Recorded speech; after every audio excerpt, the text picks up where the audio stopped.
Em Glasgow, na Escócia, uma jovem, como muitos adolescentes, cansou-se de casa e das repreensões de seus pais.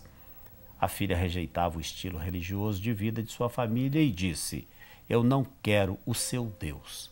Eu desisto. Vou-me embora." Saiu de casa, decidida a se transformar.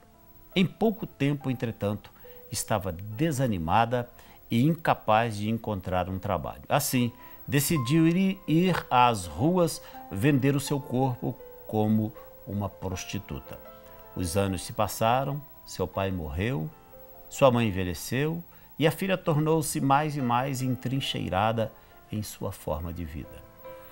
Nenhum contato foi feito entre a mãe e filha durante muito tempo. A mãe, ouvindo sobre a filha, resolveu sair à sua busca.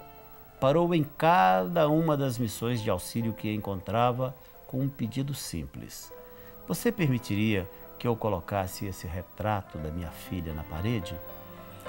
Era um retrato de uma mãe, cabelos grisalhos e um pálido sorriso com uma mensagem escrita à mão no rodapé: "Ainda amo você. Volte para casa." Meses se passaram e nada aconteceu.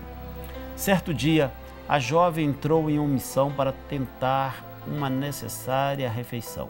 Sentou-se distraída e seus olhos passearam através do nada até parar no quadro de avisos. Lá, viu o retrato e pensou: "Poderia ser minha mãe?"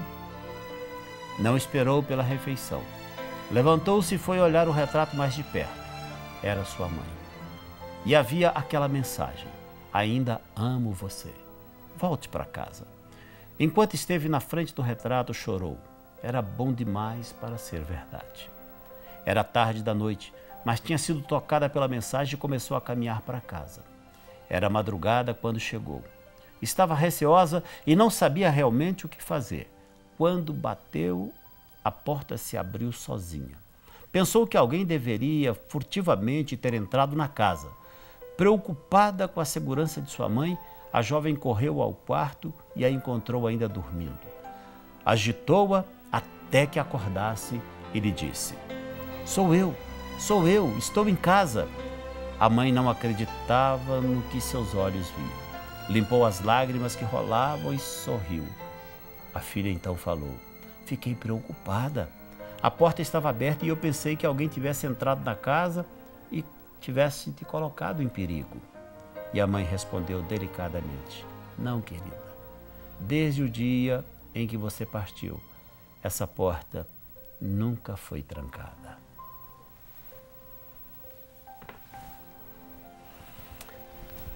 Eu sei que nesse momento algumas pessoas que estão assistindo ao programa estão vivendo uma história, se não igual, muito parecida. Uma mãe cujo filho, um dia, assim como na história do pródigo, resolveu sair por achar que a vida em casa não estava boa, por achar que os seus pais eram severos demais, duros demais.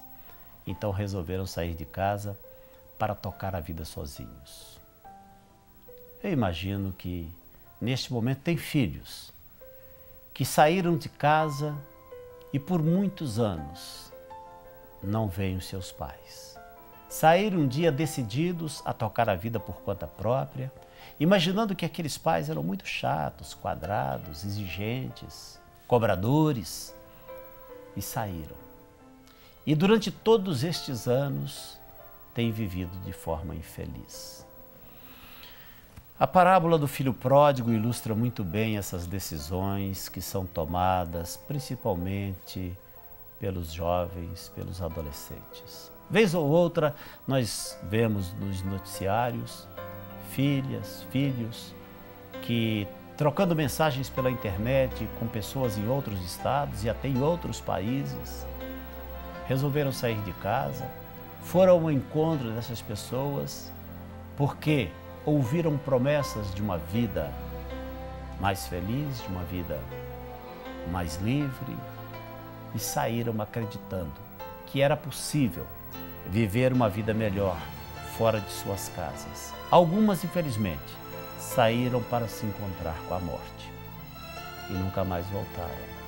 Outras voltaram sim, mas para serem sepultadas pelas suas famílias. Tudo por quê? Tudo porque elas imaginaram que a vida dentro de casa não estava boa, que os pais não as compreendiam. Muitas por não entender que todo aquele zelo, todo aquele cuidado, toda aquela cobrança era por amor, era para preservar, para guardar. E, no entanto, algumas pessoas, ainda muito jovens, entenderam que poderia haver alguma coisa melhor lá fora e foram em busca desse melhor para descobrir que o melhor estava dentro das suas próprias casas. Não diferente da história do pródigo, como eu disse. Houve um momento em que ele, cansado, achava que estava muito oprimido dentro da sua casa, disse para o pai: pai, me dá minha parte na herança, porque eu não quero mais ficar aqui. E a Bíblia diz que assim o pai fez. Repartiu a herança e aquele jovem saiu. Gastou tudo, absolutamente tudo, a ponto de ficar sem nada. Começou a passar fome, procurou emprego, ninguém lhe dava emprego. O único emprego que ele encontrou foi para cuidar de porcos. Foi trabalhar numa pocilga. E ali a Bíblia diz que ele desejava comer da comida dos porcos, mas nem isso eles davam a ele. As pessoas, os patrões. A Bíblia diz que ele desejava comer as alfarrobas dos porcos, mas nem isso lhe era permitido. Até que a sua ficha caiu. E num dado momento ele disse: levantar-me-ei. Esse levantar-me-ei não significa que ele estivesse caído, deitado ao chão. É o que a gente pode chamar de cair em si. Quando a ficha cai, a pessoa cai em si e ela determina no seu coração: eu vou me levantar, eu vou tomar uma posição. Assim como o pródigo fez, eu vou voltar. E eu vou dizer para o meu pai: pai, olha, eu não sou digno de ser tratado como seu filho, mas me recebe como um dos seus trabalhadores, porque os seus trabalhadores vivem muito melhor do que eu estava vivendo lá fora. E o pai o recebeu sim, não como um trabalhador, mas o recebeu como um filho de volta. Mandou matar o boi mais gordo que ele tinha na fazenda, colocou um anel de ouro no dedo dele, trocou as roupas dele, tirou aquela roupa fedorenta que acabava de chegar do chiqueiro, da pocilga. E ele pôde saber que, verdadeiramente, a melhor vida que ele poderia viver estava dentro da sua própria casa. Para você que me assiste e me ouve, quem sabe você também tomou esse caminho equivocado, quer voltar, mas está com vergonha, fez coisas que te constrangem. Pode ter certeza de uma coisa: seu pai te ama, sua mãe te ama, seus pais te amam. E não tem ninguém nesse mundo que possa te amar mais do que os seus pais. Então não deixe agora que o orgulho, até mesmo a vergonha por coisas que você tem feito, te impeça de voltar. No caso do orgulho, jogue fora o orgulho. Alguns dizem: não, eu não vou voltar. Eu saí para fazer sucesso, quebrei a cara, estou aqui todo arrebentado, toda arrebentada, estou vivendo pior do que um cachorro, pior do que uma cadela, mas eu não vou voltar.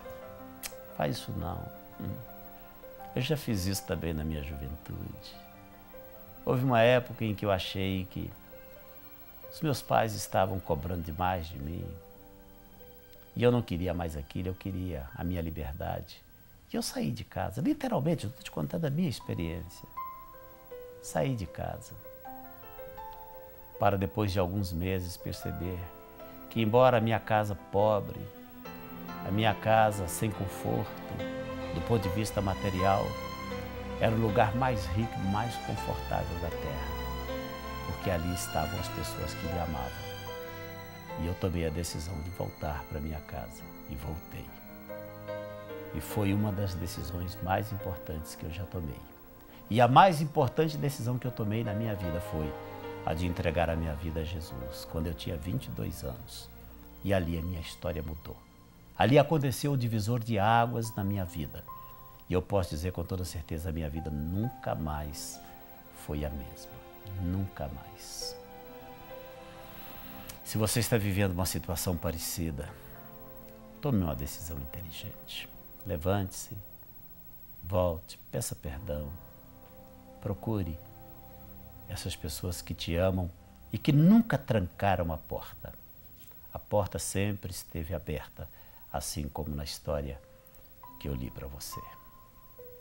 Amém? Vamos orar, vamos falar com Deus.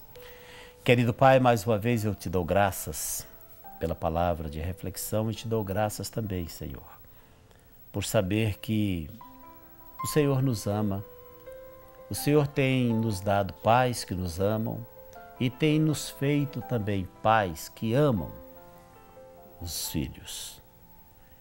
E oramos, Deus, para que aqueles que estão agora, quem sabe, vivendo longe, sabendo que se amam, mas por causa de coisas tão pequenas, um dia resolveram se separar, tomar o seu caminho, para descobrir agora de forma frustrada que o melhor lugar do mundo foi aquele que foi deixado.